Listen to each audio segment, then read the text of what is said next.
Amén, amados hermanos, amadas hermanas. Este es un momento de gran alegría, porque es la primera vez que estamos teniendo una conferencia local después de la pandemia. Y es tan bueno ver a los hermanos y hermanas después de tan largo tiempo.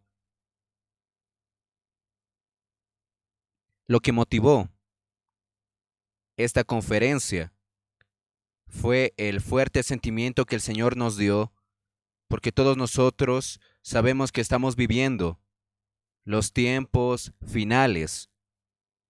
Y en estos tiempos finales, Dios hace un llamamiento para nosotros que somos el pueblo de Dios, un llamamiento para nosotros que somos del Señor. Y hay un versículo en la Biblia que causa un gran impacto en los hijos de Dios. Apocalipsis capítulo 3, versículo 11. Apocalipsis capítulo 3, versículo 11. Este versículo dice: vengo pronto, conserva lo que tienes, retén lo que tienes para que ninguno tome tu corona. Ese es el hablar del Señor para su iglesia. Él dice, vengo pronto. Yo creo que todos nosotros, observando todas las cosas que están sucediendo en el mundo, sabemos que el regreso del Señor está cerca y tantas profecías referentes al regreso del Señor se cumplieron y aún se están cumpliendo. El Señor dice, vengo sin demora. Yo vengo pronto, mas Él da un recado muy especial para cada uno de nosotros. Retén lo que tienes, guarda lo que tienes. Y nosotros sabemos que lo que está hablado aquí, lo que Él menciona aquí, retener lo que tenemos, es retener lo que Él nos dio a nosotros. No es retener las cosas del mundo, mas sí retener las cosas divinas, las cosas eternas que Él nos dio a nosotros. Él nos dio su vida. Él nos dio su palabra, nos dio su espíritu. Él nos dio la iglesia. Y aquí dice, retén lo que tienes para que ninguno tome tu corona. A mí me gusta mucho este versículo porque este versículo nos dice una cosa. Existe una corona que es específica para usted. El Señor le dice, es tu corona. Ahora Él dice, retén lo que tienes para que ninguno tome tu corona.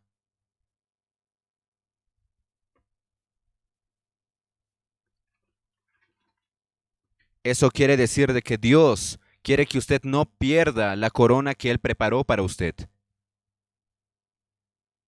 Estamos en lo correcto. Yo no voy a entrar ahí detallando qué es esa corona. Eso podremos hablar en otra oportunidad. Mas aquí hay un recado muy fuerte del Señor. Hay una corona que es para usted. Y el Señor le dice, yo no quiero que tú la pierdas, porque desde el momento en el cual el Señor nos salvó, Él preparó algo para nosotros. Y es para usted, es para mí, es su corona, es mi corona. Es una corona personalizada.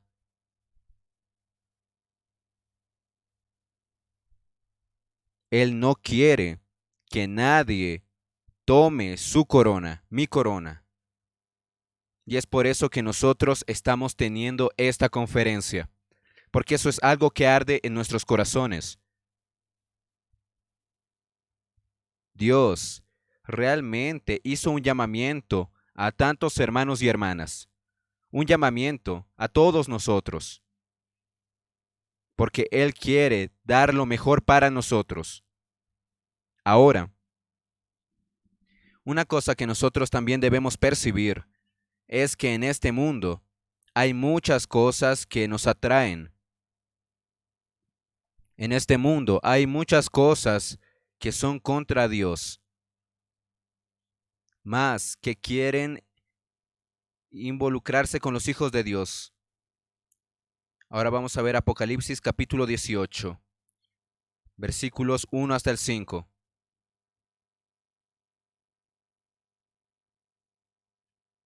Dice así: Después de esto vi a otro ángel descender del cielo con gran poder, y la tierra fue alumbrada con su gloria. Y clamó con voz potente, diciendo: ha caído la gran Babilonia, y se ha hecho habitación de demonios, y guarida de todo espíritu inmundo, y albergue de toda ave inmunda y detestable.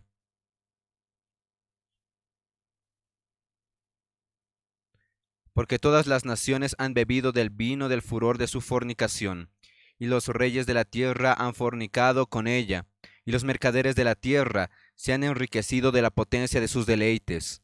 Ahora preste atención a los versículos 4 y 5.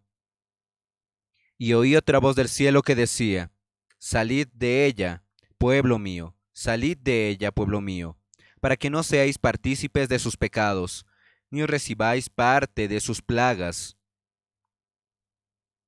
porque sus pecados han llegado hasta el cielo, y Dios se ha acordado de sus maldades. Esa es una porción de la palabra que nos muestra de que el sistema de este mundo es llamado de Gran Babilonia.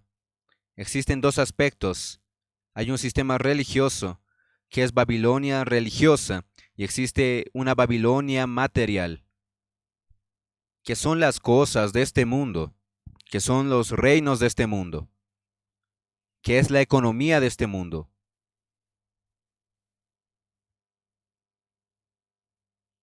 Y aquí nos muestra de que todo ese sistema es un sistema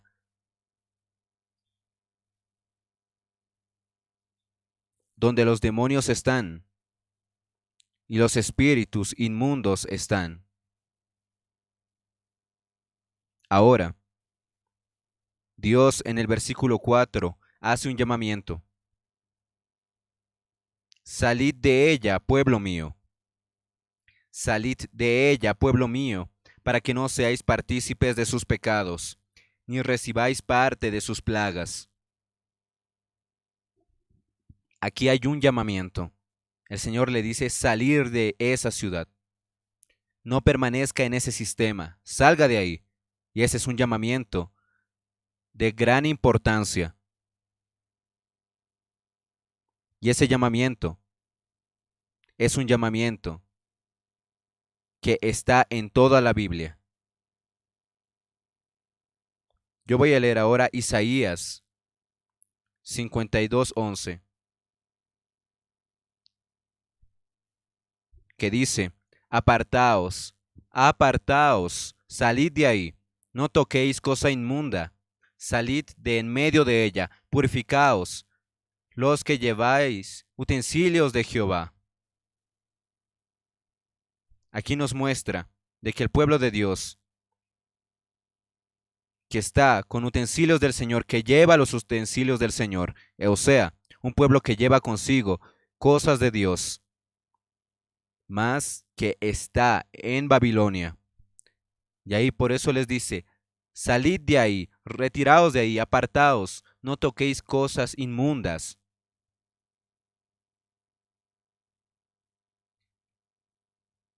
Jeremías 50, versículo 8.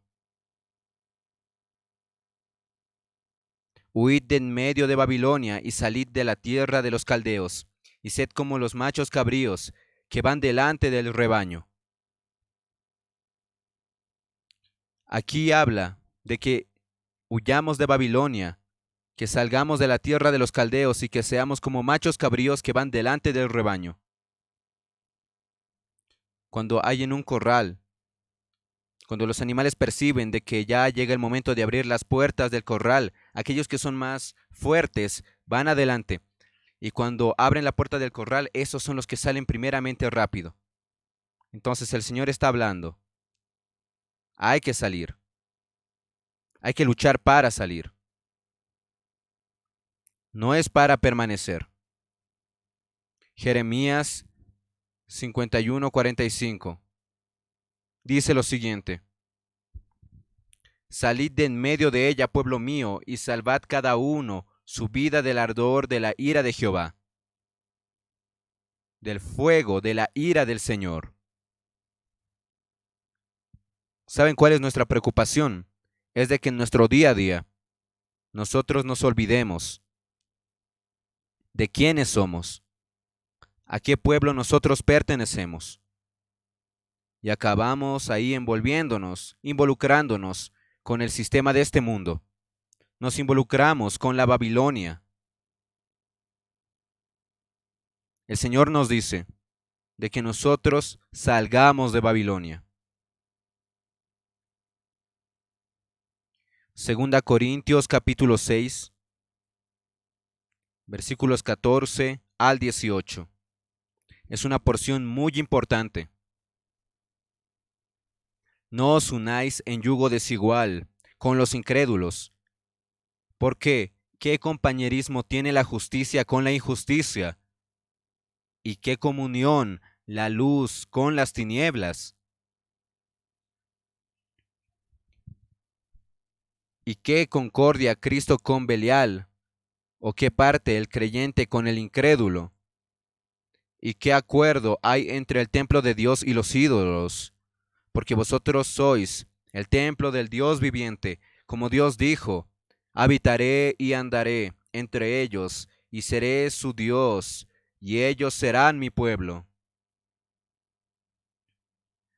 Por lo cual, salid de en medio de ellos y apartaos, dice el Señor, y no toquéis lo inmundo, y yo os recibiré. Y seré para vosotros por padre, y vosotros me seréis hijos e hijas, dice el Señor Todopoderoso. Aquí el Señor está mostrando qué comunión hay entre justicia e iniquidad. ¿Cierto? Yugo desigual con incrédulos. ¿Hay algún tipo de compañerismo entre justicia con injusticia, comunión con luz con las tinieblas? Cristo con Belial, ¿hay alguna concordia? Creyente con el incrédulo, ¿hay alguna parte? ¿Hay algún acuerdo entre el templo de Dios y los ídolos? Hermanos, si nosotros no tenemos cuidado, nosotros terminamos involucrados de esa manera. Mas el Señor dice para nosotros, versículo 17, por lo cual salid de en medio de ellos y apartaos, dice el Señor, y no toquéis lo inmundo, y yo os recibiré. Y seré para vosotros por padre, y vosotros me seréis hijos e hijas, dice el Señor Todopoderoso. Usted sabe el encargo que Dios dio a nosotros al darnos ese encargo para esta conferencia. ¿Fue para qué? Para que todos nosotros pudiésemos ganar una visión. ¿A qué pueblo nosotros pertenecemos? ¿Quiénes somos nosotros para Dios? Eso es algo de gran importancia. Efesios 5:11 dice lo siguiente: y no participéis en las obras infructuosas de las tinieblas, sino más bien reprendedlas. Nosotros no tenemos que ser cómplices de todo lo que está sucediendo por ahí. Mas no es suficiente ser indiferente. Yo no doy atención a eso. No, tenemos que reprender todas esas obras infructuosas. ¿Qué quiere decir? Nuestro interior debe tener un sentimiento. El sentimiento de eso yo no quiero porque no es de Dios. Usted sabe cuál es el peligro que nosotros corremos hoy, que es un peligro muy grande. Es que debido a la presión de las redes sociales, la presión de todo este ambiente que nos rodea, el riesgo es de que acabamos acostumbrándonos. No existe más el sentimiento de reprobación, de reprender, que debería haber en nosotros. Entonces, ahí usted puede preguntarse, nosotros somos el pueblo de Dios, mas, ¿qué es lo que ese pueblo representa para Dios?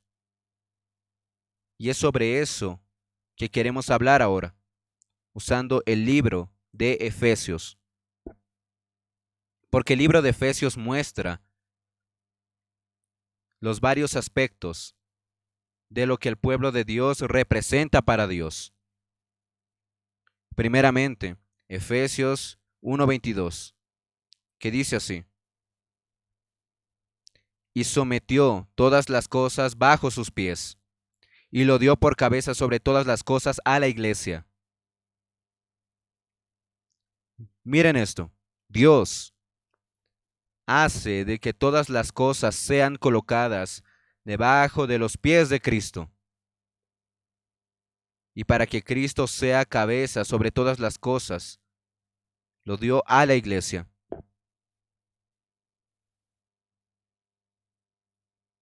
El primer punto que vamos a ver es esa palabra, iglesia. Nosotros, el pueblo de Dios, ¿qué somos? Somos la iglesia. Y sabemos de que el significado griego de la palabra iglesia es eclesia, que eso quiere decir la asamblea o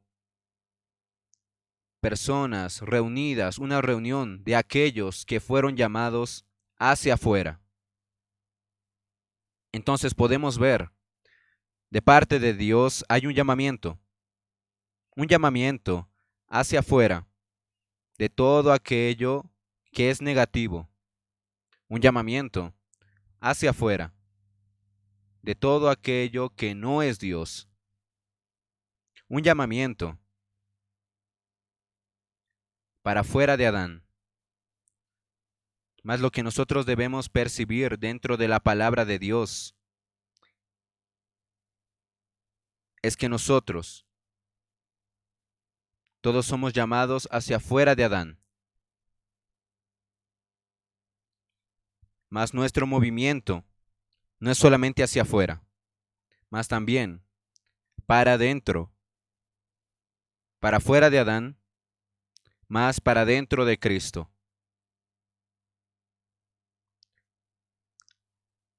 Estamos siendo llamados para salir fuera de la carne e ir dentro del Espíritu, fuera del mundo, más para dentro de la iglesia.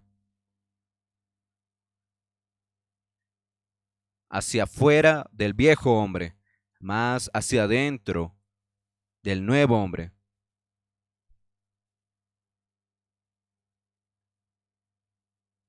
Necesitamos ir fuera de la vida del alma para entrar en el vivir en el Espíritu.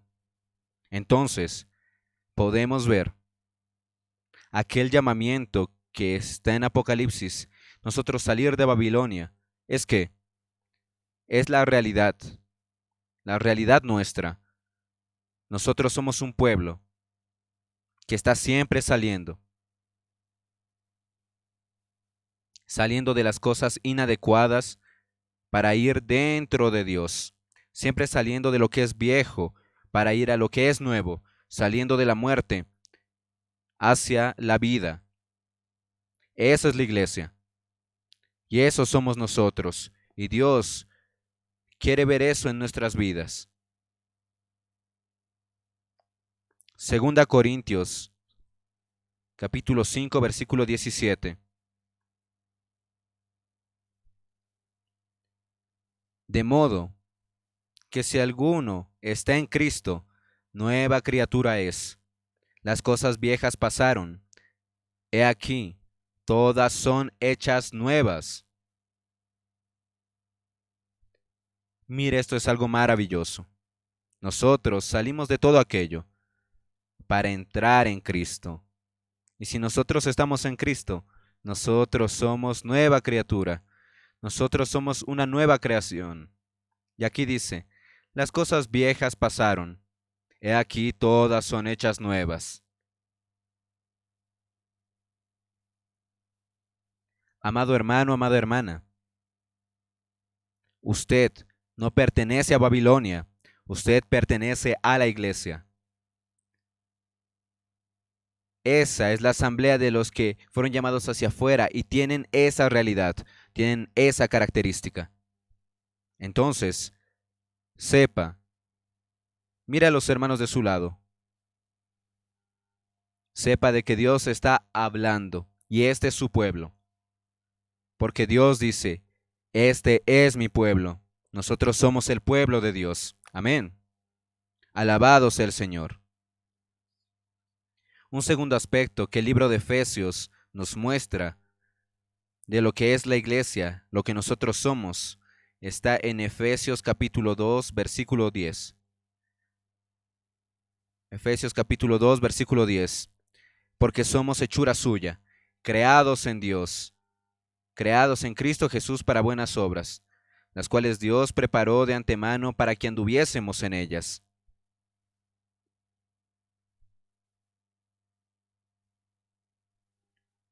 Efesios 2:10 dice de que nosotros somos hechura suya. Esta palabra, hechura, en griego significa poema, significa obra maestra, significa algo que fue creado, significa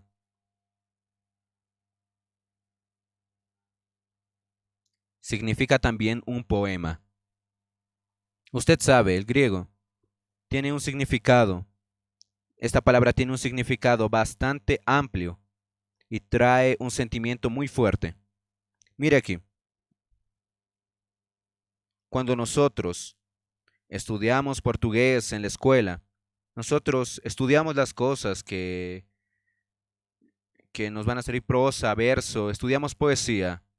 Ustedes recuerdan, algunos tal vez después de haber pasado tanto tiempo, no recuerdan mucho más. Aquellos que recientemente están estudiando, recuerdan una poesía, un poema. Y a veces los profesores dicen, haz un poema, haz una poesía. Y para usted escribir un poema, una poesía, usted necesita tener un sentimiento, necesita inspiración.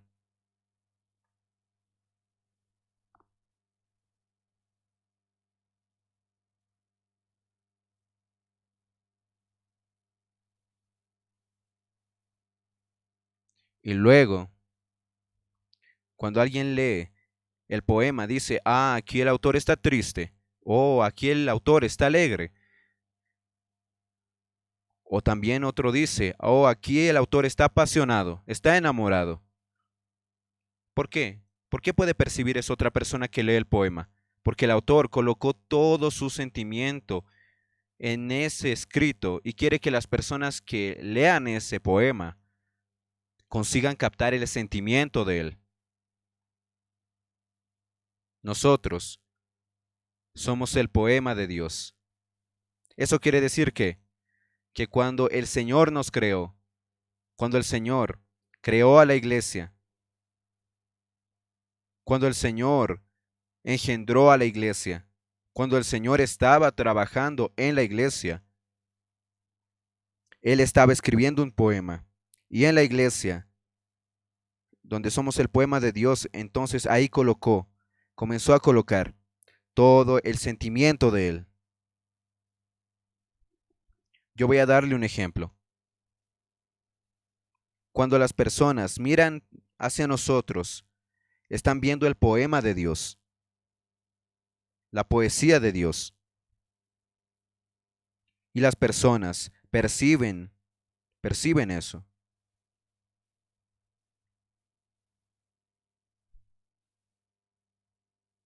Y dicen, Dios ama a esta persona. Dios tiene misericordia de esta persona. Dios es la fuerza de esta persona. Eso quiere decir de que las personas consiguen ver en nosotros el amor de Dios, la misericordia de Dios. el poder de Dios, la fuerza de Dios. Consiguen ver en nosotros la sabiduría de Dios. Usted consigue ver cómo usted es importante. Usted consigue ver cuán importante es la iglesia. Todos nosotros estábamos destinados al lago de fuego. Todos nosotros antiguamente vivíamos una vida pecaminosa, mas ahora nosotros nos convertimos, somos hijos de Dios y nuestra vida cambió. Y las personas consiguen ver, oh, aquel es diferente. La persona se da cuenta de que se puede tocar el amor de Dios en usted. Cuando nosotros entramos en contacto con usted, dice la persona, nosotros nos llenamos de fe y de alegría. ¿Y eso por qué? Porque nosotros somos el poema de Dios, somos la obra maestra de Dios. Usted pertenece a la obra maestra de Dios. Usted pertenece al poema de Dios. Y esa palabra, obra maestra, poema, aún tiene un sentimiento, un significado, habitación, convertir algo en habitable. Eso quiere decir de que no solamente somos una cosa, una obra maestra para ser contemplado, contemplada, mas sí Dios hizo de nosotros una obra maestra en la cual Él mismo puede habitar. El propio Dios puede habitar en esa obra maestra. Usted pertenece a esa obra maestra. Usted no pertenece a Babilonia. ¿Entendió? El Señor nos dice a nosotros hoy, salgamos de Babilonia. Y el tercer punto que vamos a ver, Efesios capítulo 2, versículo 19. Así que ya no sois extranjeros ni advenedizos, sino conciudadanos de los santos y miembros de la familia de Dios. Vamos a ver primeramente esa expresión, conciudadanos de los santos. Cuando se habla de ciudadanía, nosotros hablamos de un país. Cuando hablamos aquí sobre conciudadanos de los santos, quiere decir de que nosotros pertenecemos a un reino. Pertenecemos a un reino en el cual los miembros, los ciudadanos, son el pueblo de Dios, son los santos, los hermanos. Nosotros pertenecemos al reino de Dios. Hay un reino y en ese reino existe la autoridad de Dios. La esfera donde está el reino de Dios es donde Él ejerce su autoridad, donde la voluntad de Dios es hecha.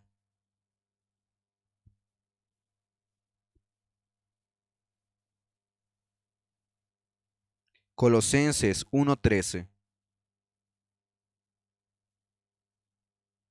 dice, el cual nos ha librado de la potestad de las tinieblas y trasladado al reino de su amado Hijo. Eso demuestra de que en el pasado nosotros pertenecíamos al reino de las tinieblas. Nosotros pertenecíamos al imperio de las tinieblas, mas hoy nosotros pertenecemos al reino de su amado Hijo, al reino del Hijo amado. Entonces somos ciudadanos de ese reino. Usted sabe cuán importante es saber eso. Usted es un ciudadano del reino de los cielos.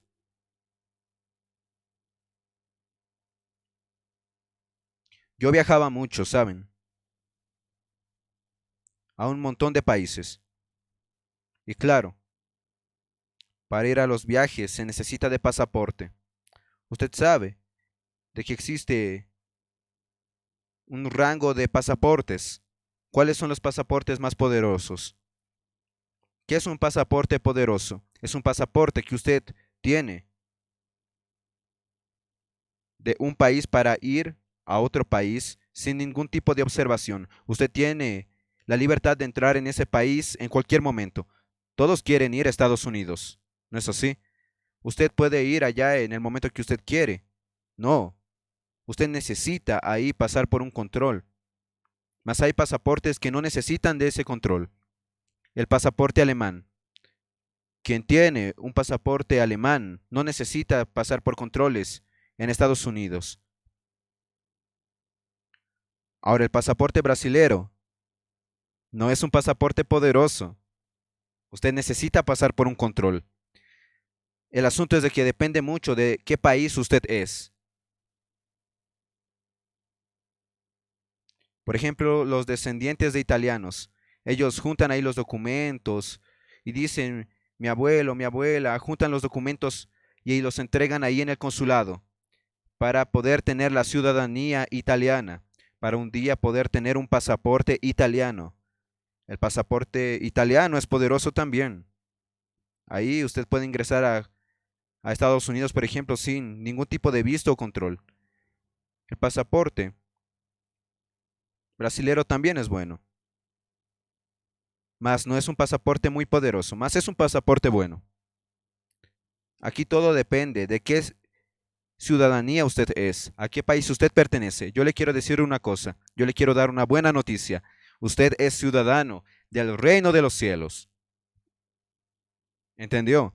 Usted es ciudadano del reino de los cielos. Usted tiene un pasaporte, no solamente poderoso, sino espectacular. Ese pasaporte le permite a usted usufructuar de las cosas celestiales sin ningún tipo de control.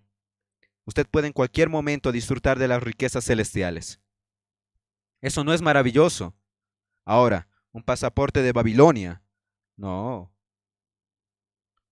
ese es bueno para ir al lago de fuego. Ahí usted también puede ir al lago de fuego si quiere, sin ningún tipo de control. Mas usted es un ciudadano del reino de los cielos. Ahora, cuando usted es ciudadano de un país, usted no quiere disfrutar de todos los derechos que ese país le da. Claro, uno quiere disfrutar de todos los derechos que ese país proporciona. Usted es un ciudadano del reino de los cielos. Usted no quiere disfrutar de todos los derechos que los cielos quieren darle. Hermanos, ¿saben cuál es nuestro problema? Nosotros somos ciudadanos del reino de los cielos, mas vivimos como ciudadanos de cualquier lado, ciudadanos del fin del mundo. Usted tiene el pasaporte más poderoso del mundo que le da acceso a los cielos y usted está viviendo una vida sin disfrutar de los derechos que le proporciona ese pasaporte. Más claro,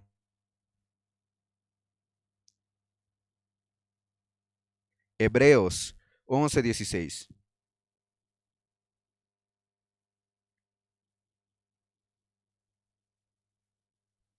Pero anhelaban una mejor, esto es celestial, una patria celestial. Nosotros somos conciudadanos de los santos, hacemos parte de ese pueblo santo, de ese reino.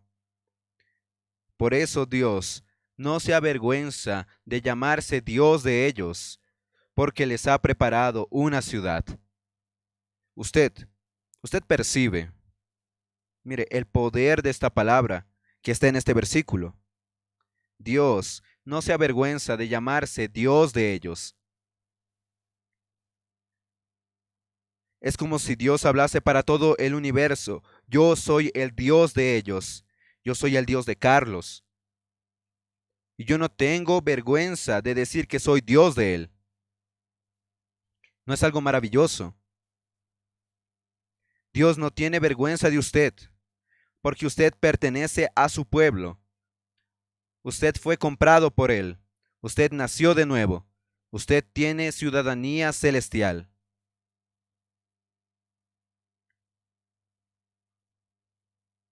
Por eso es de que nosotros tenemos que vivir intensamente la vida de la iglesia.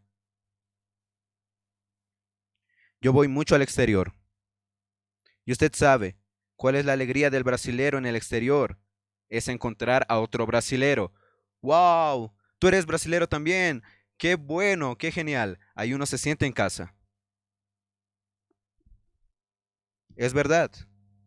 Y ahí juntos Dicen, ¿qué vamos a hacer? Vamos a buscar un pan de queso, vamos a buscar una feijoada.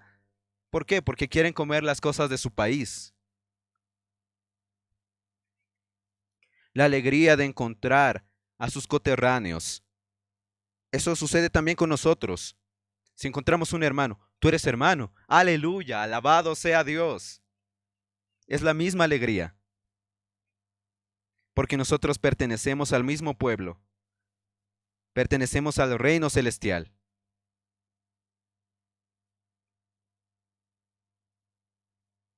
Nosotros tenemos derechos, es claro, mas como en todo reino, en toda ciudad, nosotros tenemos deberes. El corazón de Dios es, yo quiero ganar toda la tierra. Yo quiero que hayan hijos míos en toda la tierra. Yo quiero que muchos y muchos se conviertan en ciudadanos del reino de los cielos. Y yo quiero que tú cooperes. Yo quiero que tú cooperes conmigo para que ellos nazcan de nuevo, nazcan de Dios y entren a ese reino también. Tenemos responsabilidades, hermanos.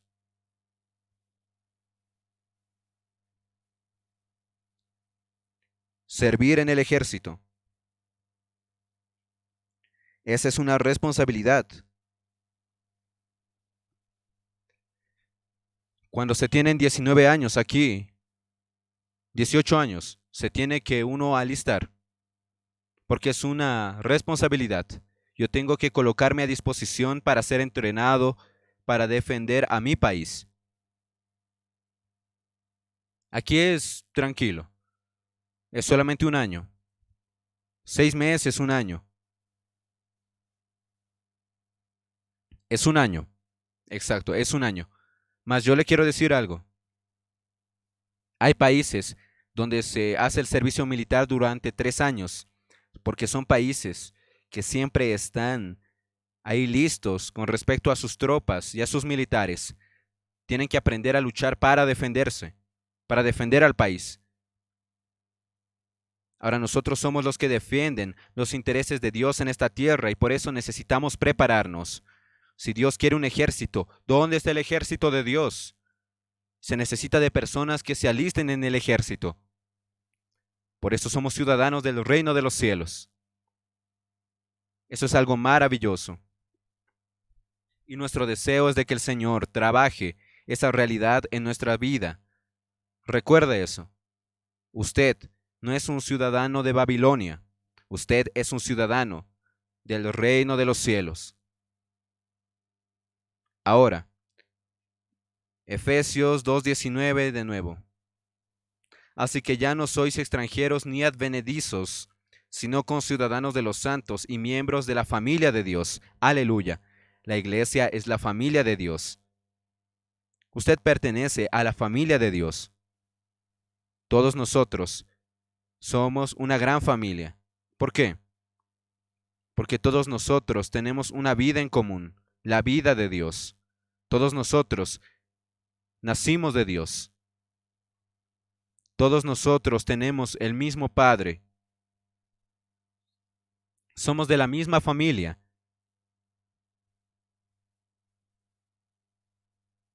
Y es por eso de que nosotros nos llamamos los unos a los otros de hermanos. No es solamente un título, es algo que es verdad, es realidad. Por ejemplo, yo aquí a Carlos le digo que es mi hermano. Nuestras caras no son muy parecidas, mas nuestra vida espiritual. Nosotros expresamos la misma vida en nuestra vida espiritual. Espiritualmente nosotros somos parecidos. Físicamente, obviamente no. Nosotros somos de la familia de Dios.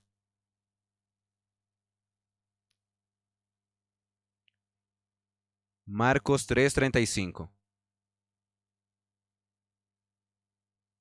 Porque todo aquel que hace la voluntad de Dios, ese es mi hermano, y mi hermana, y mi madre.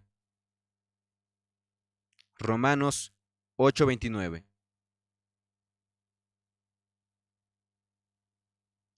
Porque a los que antes conoció, también los predestinó para que fuesen hechos conformes a la imagen de su Hijo, para que Él sea el primogénito entre muchos hermanos. Nosotros nos convertimos en hijos de Dios. Nuestro Señor Jesús era el Hijo unigénito. Luego Él se convirtió en el Hijo primogénito y somos hermanos del Señor. Y mire ahora esto, Hebreos capítulo 2, versículos 10 al 11. Porque convenía aquel por cuya causa son todas las cosas y por quien todas las cosas subsisten, que habiendo de llevar muchos hijos a la gloria, perfeccionase por aflicciones al autor de la salvación de ellos. Porque el que santifica y los que son santificados, de uno son todos, por lo cual no se avergüenza de llamarlos hermanos.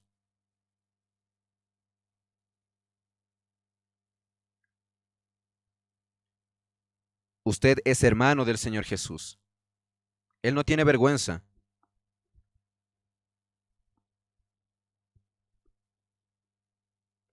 Vamos a ponerlo así. Usted está con su hermano consanguíneo ahí en un ambiente y su hermano hace el mayor escándalo y todas las personas quedan escandalizadas. Usted ahí despacio intenta irse, alejarse, sin hacer ningún ruido para no estar vinculado con él. ¡Qué vergüenza! No quiero que las personas sepan que él es mi hermano. Después de lo que hizo, usted sabe de algo. El Señor Jesús, todos nosotros estamos llenos de Dios. Estamos llenos de problemas así también. Mas el Señor no se avergüenza de llamarnos hermanos. Andrés está escandalizado, mas yo ya morí por él y yo voy a trabajar en él, voy a transformarlo. Ustedes van a ver al final lo que él va a hacer, en lo que se va a convertir.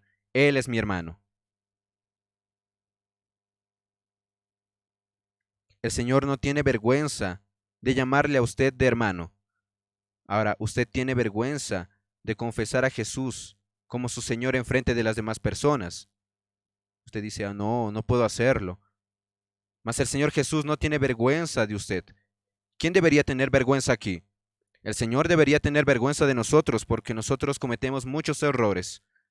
Mas sucede lo contrario, a veces tenemos vergüenza del Señor, tenemos vergüenza de hablar de Jesús. Es un asunto medio extraño, ¿no es así? Es un asunto bastante extraño.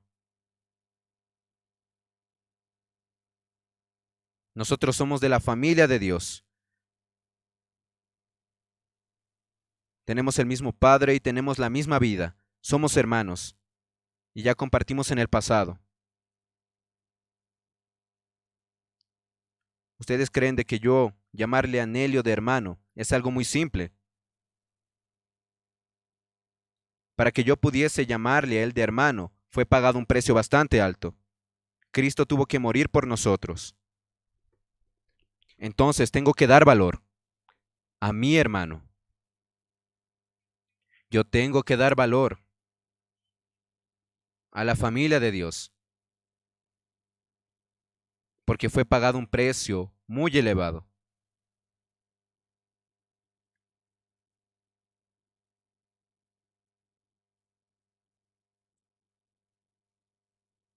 Costumbre de las diversas regiones. Domingo, almuerzo y familia. Domingo, todos van a almorzar a la casa de un familiar, de su madre. Hay muchos que hacen eso. Yo voy a decirle una cosa. Cada sábado y domingo, nosotros comemos en la casa del Padre. Y esas son las reuniones de la vida de la iglesia. Es una reunión de familia. Esta reunión aquí es una reunión familiar. ¿No es así?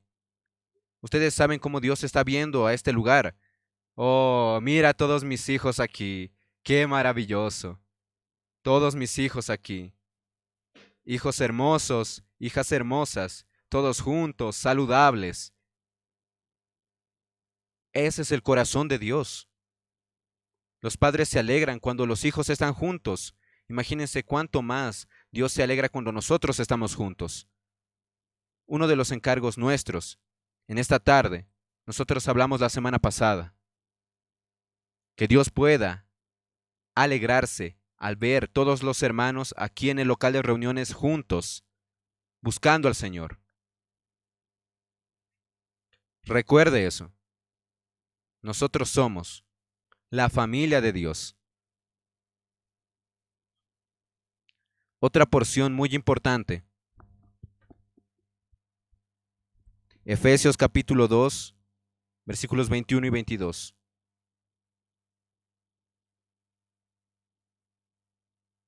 En quien todo el edificio bien coordinado va creciendo para ser un templo santo en el Señor, en quien vosotros también sois juntamente edificados para morada de Dios en el Espíritu. Aleluya.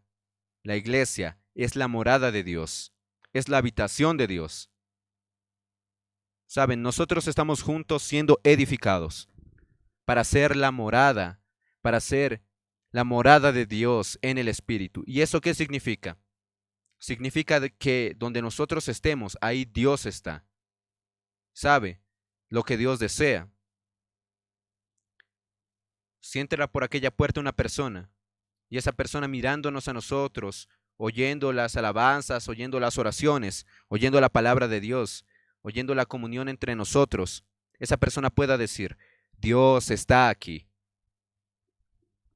Cuando la persona entre por esa puerta, pueda sentir la presencia de Dios.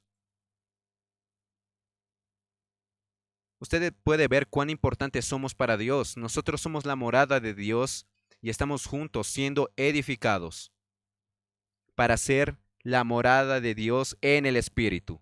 Ahora, el enemigo de Dios quiere destruir esa morada por medio de engañarnos. Y él, al querernos destruir, él quiere destruir esa morada de Dios. Primera Corintios 3, versículos 16 al 17. Dice así: ¿No sabéis que sois templo de Dios y que el Espíritu de Dios mora en vosotros? Si alguno destruyere el templo de Dios, Dios le destruirá a él, porque el templo de Dios, el cual sois vosotros, santo es. Nosotros somos el templo de Dios, y para Dios nosotros somos santos. Usted puede ver cuán importantes somos para Dios. Usted hace parte del templo, de la morada de Dios. Y aún más, Primera Corintios 6, versículo 19. ¿O ignoráis que vuestro cuerpo es templo del Espíritu Santo, el cual está en vosotros, el cual tenéis de Dios y que no sois vuestros? Porque habéis sido comprados por precio. Glorificad pues a Dios en vuestro cuerpo y en vuestro espíritu, los cuales son de Dios. Nosotros individualmente somos también el templo del Espíritu porque Dios habita en nosotros y colectivamente somos la morada de Dios. Amados hermanos, amadas hermanas, cuando nosotros comenzamos a ver lo que nosotros somos y lo que representamos para Dios, nuestra vida va a cambiar. Nuestra vida cambia por completo y va a cambiar mucho más aún. Vamos a vivir para esa realidad. ¿Por qué? Porque un día todo va a pasar. Mas nosotros y Dios quedaremos para toda la eternidad.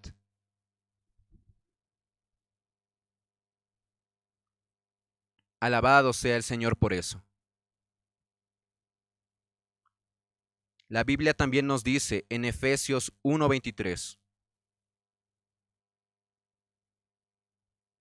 hablando de la iglesia, la cual es su cuerpo, la plenitud de aquel que todo lo llena en todo.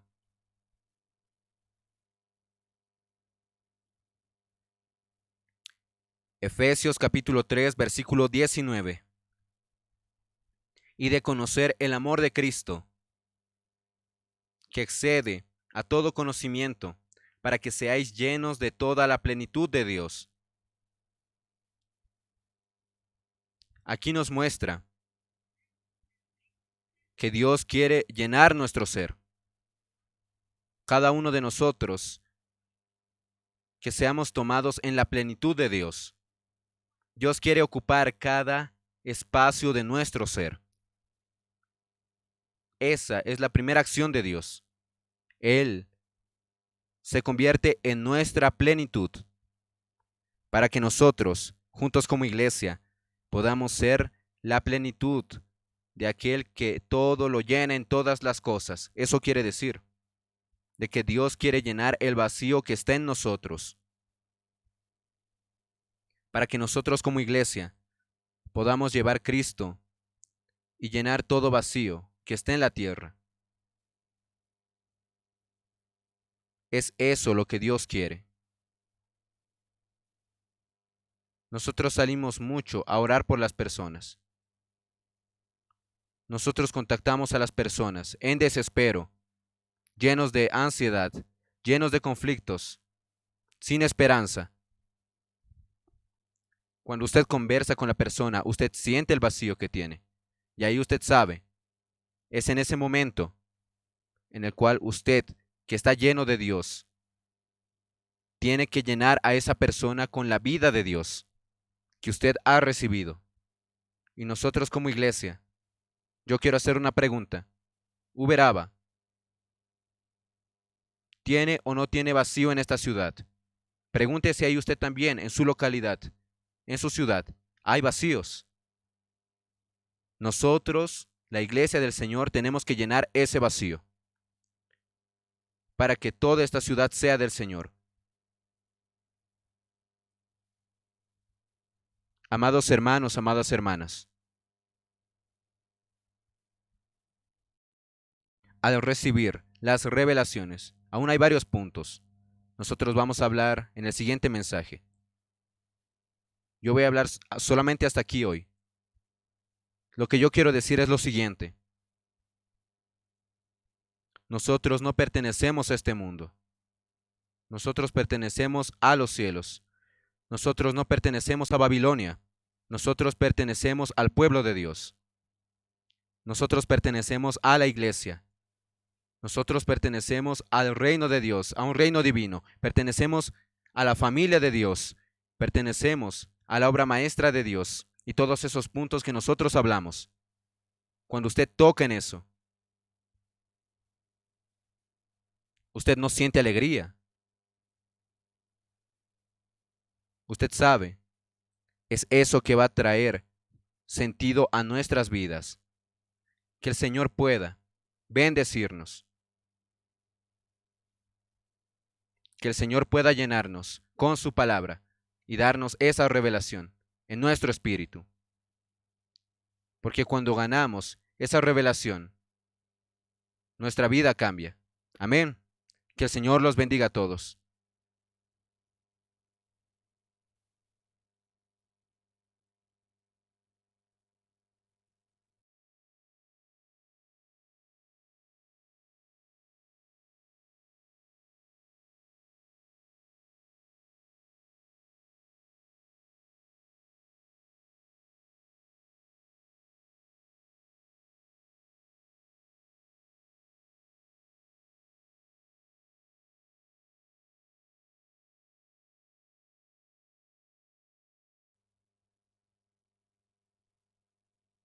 Amén, Señor Jesús, amados hermanos, amadas hermanas.